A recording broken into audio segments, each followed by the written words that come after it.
I remember that evening so clearly it almost feels like a cruel dream.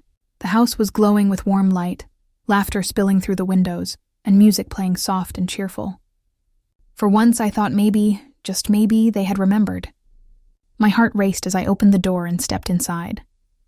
There were balloons floating near the ceiling, a cake shining with candles, ribbons, and the smell of vanilla frosting filling the room.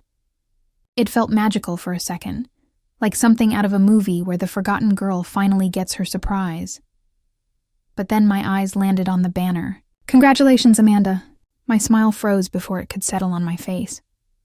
The music blurred, my excitement cracked, and all the noise faded into a dull hum. I stood there, still holding my breath, trying to convince myself I was seeing it wrong. Maybe there was another banner somewhere. Maybe this one was for something else. But no, it was her name. Bright gold letters stretched across the fireplace, shining like it owned the room. It wasn't my birthday party. It was my sister's graduation celebration. For a few seconds, I just stood there, pretending it didn't sting. Then I left quietly. No scene, no tears.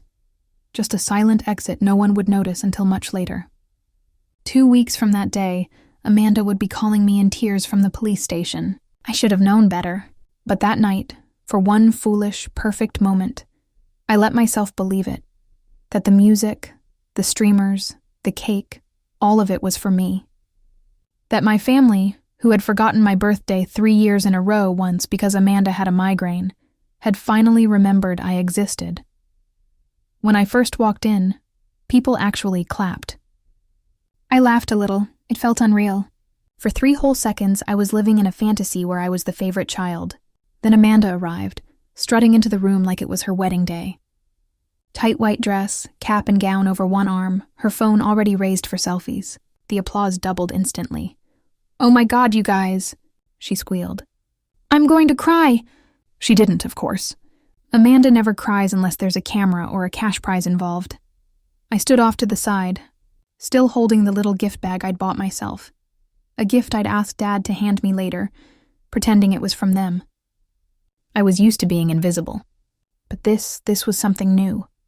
I found Mom in the kitchen and asked as calmly as I could if they'd realized the party was on my birthday. She looked startled, then guilty, then annoyed. "Well," she said finally, "we thought we'd celebrate both. You don't like a lot of attention anyway, right?" Then Dad's voice came from the couch, cheerful, like he was saving the day. "We ordered your favorite cake. See, we didn't forget." Except the cake sitting on the counter had Amanda's face on it, smiling in a graduation cap, with "Congratulations," Amanda written across it in gold frosting. Really? They thought that counted? Amanda spotted me then, smiling like she was doing me a favor. "Oh hey," she said, giving me one of those air kisses that never touch your skin. "You didn't tell me you were coming. That's chill, though. We can share the party, unless that makes you feel weird." She said it like I was some random guest who'd wandered in off the street. And then, as if that wasn't enough, she added, "Hope you don't mind, but we kind of used your credit card for the cake." It was just easier. That's when the last piece of my smile fell apart. I pulled out my phone and opened my banking app, just to be sure. And there it was, $900 to catering, $500 to a venue, $200 to a florist, all with notes saying, "For Amanda's big day." I felt heat crawl up my neck. Not anger yet, just shame. That quiet kind of shame that squeezes your throat until you can barely breathe. I didn't yell. I didn't cry. I didn't give them the scene they probably expected. I just turned, walked out, and left. Someone asked where I was going. Maybe Amanda called after me, rolling her eyes. "You're seriously leaving? Are you going to be dramatic about it?" I wasn't being dramatic. I was done. They thought I'd sulk for a few days, then come crawling back like always. But this time I didn't. What I did instead was file a police report. And 2 weeks later, Amanda would be sobbing on the phone from the police station. The truth is, I should have seen it coming. Amanda had always known how to twist things to her favor. The first time I realized she could get away with anything, she was 6 and I was 8. She'd stolen a $20 bill from Mom's purse, and when I found it hidden in her Barbie dream house and told the truth, Amanda started crying, those fake perfect tears, and said, "She made me do it. I got grounded for 2 weeks. Amanda got ice cream because she was so distressed. That was when I first realized the scoreboard in our house wasn't exactly even. I thought maybe when we grew up people would see through her act, but they never did, because she didn't outgrow it. She perfected it. If I got a B+, my parents said, "Next time, aim higher." If Amanda got a C, they said, "She's trying her best." When she borrowed my laptop and returned it with a cracked screen, I asked her to help pay for repairs. She rolled her eyes and said, "I'm literally a student. You make money. Don't be selfish," Amanda didn't ask. Amanda took. And my parents called it love. When she wanted to study abroad in Italy, they drained the emergency fund to send her. When I needed help fixing my car to get to work after a layoff, I was told to budget better. I paid for college on my own, every cent, while she got a full ride, courtesy of my parents' wallets. I wasn't bitter at first. I told myself, "You're the older sister. You're supposed to sacrifice." Then came the medical emergency. Amanda called one night, voice trembling, saying she needed $1,800 for a specialist. Begged me not to tell Mom and Dad. Said it might be serious. I wired her the money instantly. 2 weeks later, she posted photos from a luxury retreat in Tulum, yoga on the beach, crystal therapy, cocktails by the pool. When I confronted her, she sighed and said, "You don't understand. I was having an emotional crisis. My parents told me to let it go. Amanda's always been sensitive," they said. That was the moment something inside me went quiet. I stopped arguing. I started preparing. I changed passwords, canceled cards, slowly built distance between us. But apparently, that wasn't enough, because they still found a way to use me. After the party, sitting in my car, I stared at the empty street, too numb to cry. It wasn't about the money, though that hurt too. It was the realization that nothing had changed. Not the favoritism, not the blind loyalty, not the way they treated me like the backup plan. I was still the afterthought. The wallet with legs. You know what my mom texted me that night? "You embarrassed Amanda by walking out. You made everything about you again." I didn't respond. I opened my Photos app and scrolled back through Amanda's graduation posts. There she was, laughing by the cake I paid for, holding up a custom sign that said, "Class of 2025. She did it." There was no mention of me, no birthday message, no tag, nothing. The next day, she posted a photo of her gifts and wrote, "So grateful for my amazing family." Guess who wasn't in any of the pictures? I think that's when the emotion shifted. I wasn't just hurt anymore. I was furious. Quietly furious. The kind that doesn't burn hot but cold, focused. I wasn't going to yell. I wasn't going to post about it. I was going to do something they never expected. Tell someone who could actually do something. I spent the next few days gathering receipts. Literally. My credit card statements showed every charge for the party, the cake, the catering, the decorations, a flower order with the message for Amanda's big day charged tome. The venue confirmation had Amanda's email and phone number listed. The invoice went to her inbox. The name on the rental contract, Amanda on behalf of family. The card used mine. I even had old text from months ago where Amanda had asked me, "You're not going to make a big deal about your birthday, right? It's close to my graduation, and I kind of want the spotlight, LOL." At the time, I ignored it. But now it was gold evidence. Proof that this wasn't a misunderstanding. This was intentional. They used me again. I didn't tell anyone I was filing our report. Not my parents, not Amanda. I just walked into the police station with a folder and the quiet determination of someone who has finally had enough. The officer who took my statement looked genuinely uncomfortable when I explained who it was. I told him it was fine. I wasn't looking to ruin my sister's life. I just wanted to stop her from ruining mine. I signed the paperwork. I answered the questions. I walked out. 2 days later, Amanda texted me, "Hey, can you Venmo me for the Uber from the party? It was technically your night, too." I didn't answer. 2 weeks later, she would be sitting in a police station, sobbing into her phone. And for once, I wouldn't be the one she could count on to clean up the mess. She called me at 6:13 in the morning. Not texted, not left a voicemail. Called. Full-on old-school ringtone ringing through my half-asleep brain. I let it go to voicemail. She called again and again. The 4th time I answered. Not because I wanted to, but because I thought maybe someone had died. Honestly, that would have been easier. "Olivia," Amanda gasped, voice cracking. Oh my God, I'm at the police station. They said there's a fraud report with your name on it. What did you do? I sat up in bed, turned on the light, blinked into the phone like it could give me strength. Oh, so that's the part you're shocked about, not the part where you stole from. Silence. I didn't steal, she said instantly on the defense. It was a party for both of us. Mom said it was fine. You're seriously doing this to your own sister, there it was. The classic Amanda defense strategy. Cry first, then play the family loyalty card. And if that doesn't work, spin it into a martyr monologue. Are you being questioned? I asked calmly. Yes.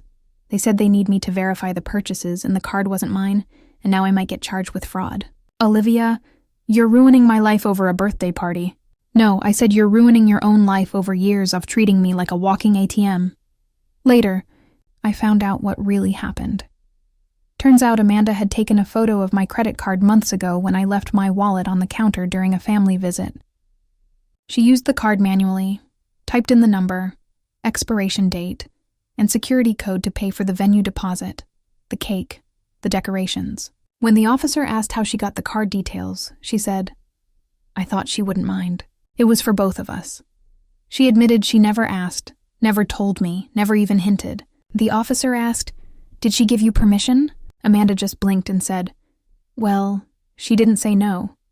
That's the level of logic we were working with. By that afternoon, my phone was blowing up like a fire alarm. Texts from my mom, my dad, even my aunt, who I hadn't spoken to in 3 years. Mom, you went too far. Amanda's devastated. Dad, you really want to throw your own sister in jail over a misunderstanding? Aunt Karen, whatever happened to talking things through like adults? Not everything has to be a lawsuit. I didn't respond to any of them. Not because I didn't care, but because I finally cared about myself more. That night, Amanda came to my apartment. I didn't know she knew where I lived. I still don't know how she got in the building. Probably manipulated a neighbor or threatened a delivery guy or cried at the buzzer. All her go-to tactics. I opened the door just enough to see her face. Red, tear-streaked, blotchy, but not in a sorry way. In an I'm still the victim way. I'm not here to fight, she said. I need you to drop the report, please. They said this could go on my record. It could affect jobs, travel, everything. I looked at her. Not just looked, really saw her. And what I saw wasn't a scared sister. It was a girl who had never been told no, and still didn't know what it meant. You lied about needing money for medical treatment, I said. You stole my credit card. You threw yourself a party on my birthday and acted like I was the inconvenience, and now you want me to fix it. I didn't know it would go this far, she whispered. That's the problem, I said. It never goes far for you because people like me always let it slide. Cue the tears. Round 2, maybe 3. I'd lost count, but they came anyway. You're doing this to punish me, she said. You've always been jealous. That one actually made me laugh. Genuinely. Jealous of Amanda? Yeah, I said, you're right. I've always dreamed of being the sibling who manipulates her way through life and ruins other people's credit scores. Her eyes narrowed. The crying stopped, like someone flipped a switch. You think you're so perfect, she snapped. But you're just bitter. You think being right makes you better than everyone else? No, I said. But it does mean I'm not paying for a crime I didn't commit. I closed the door on her mid-rant. Didn't slam it. Didn't yell, just closed it because I was done being the audience to Amanda's one-woman drama. Over the next week, things escalated. My parents started calling daily, not to apologize, not to ask how I was, but to demand that I make things right. Apparently, Amanda's job offer at a marketing firm had been put on hold due to the investigation. One of the background checks flagged the police report, and instead of facing the consequences, Amanda went full meltdown. Are you happy now? My mom yelled over the phone. She's devastated. Her future is ruined. I was never trying to ruin her future. I said I was trying to protect mine. They didn't hear me. They never do. A few days later, my dad left me a voicemail. His tone was calm, quiet, almost gentle. Daughter, we know you felt underappreciated, and I get it. I really do. But this isn't the way. This is family, and family means sometimes we do things we don't like.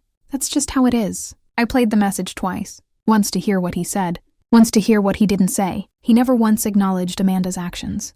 Never once apologized. Just gently urged me to let it go, to bend again, to keep the peace. And for the first time in my life, I understood something.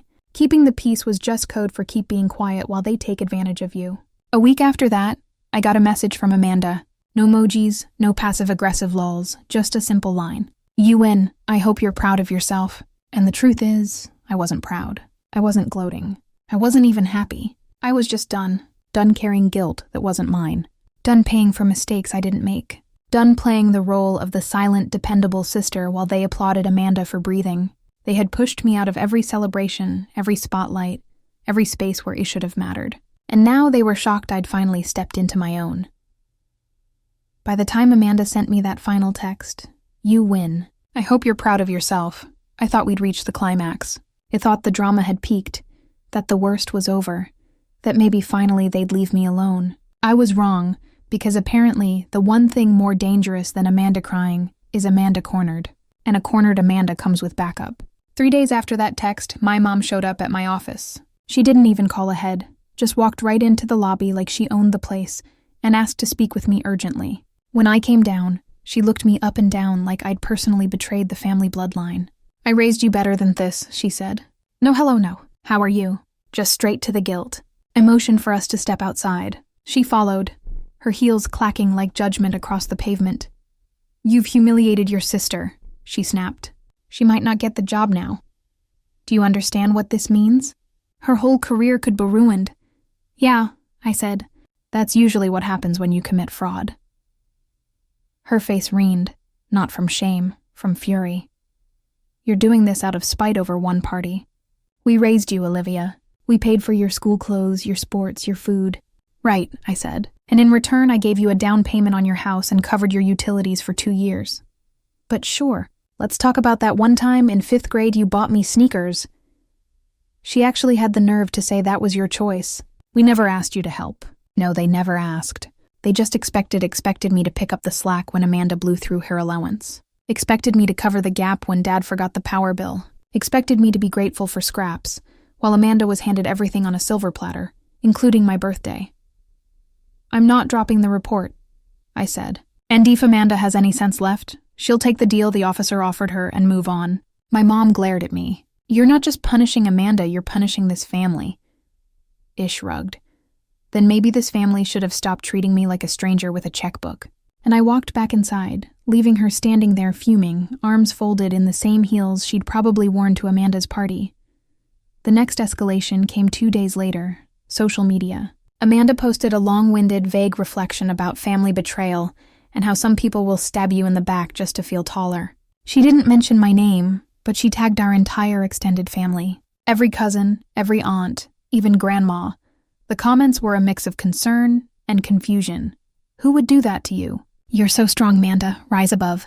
Family is supposed to protect you, not attack you. I didn't reply, but I did screenshot it. Every line. The next day, I woke up to 5 missed calls from relatives I hadn't spoken to since childhood, and 1 DM from our cousin Leah, who did know the full story and simply wrote, "They're drowning. Don't throw them a life raft." Amanda wasn't done. She emailed my boss. Let that sink in. She emailed my boss pretending to be a concerned friend of the family and claimed I was going through a personal crisis and might be lashing out at loved ones inappropriately. Luckily, my boss is the type of person who drinks black coffee, runs marathons, and doesn't tolerate nonsense. She forwarded the email to me with 1 line. Let me know if I need to block anyone. I replied, might want to block Amanda. She's going through a full-time identity crisis. We laughed about it, but deep down I was shaken. Amanda wasn't just panicking. She was spiraling, and she dragged down whoever she could to keep herself afloat. The police case moved faster than I expected. Maybe because the evidence was so clean. Maybe because Amanda's digital fingerprints were all over everything. Maybe because the officer handling the report was the kind of guy who didn't like being lied to. They offered Amanda a deal. Repay the full amount. Complete 100 hours of community service. Enroll in a financial accountability workshop. In return, no charges filed. No permanent record. All she had to do was admit fault, own up to it, learn something. She refused. Said it was humiliating. Said it would make her look guilty. The officer's reply, you are guilty. Eventually, her pride cracked, not because she suddenly developed self-awareness, but because the marketing firm that had been considering her application found out about their port. The offer was rescinded. No job, no launch pad, no dream career. Bye-bye, see you in next one.